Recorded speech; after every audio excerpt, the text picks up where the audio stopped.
వాళ్ళ అంతుకోరి త్రినేత్రుడే కాలనేత్రుడై కరుణే చూపని ఓ బ్రహ్మరాక్షసుడిని పంపాడు.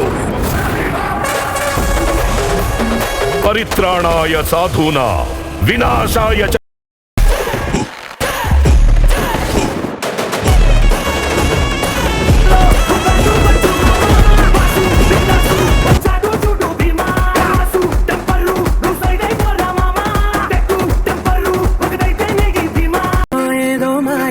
అనుకుంటూనే పడిపోయా నేను చేసేనాడు ఆపై వాడు పొందిందే హాయా.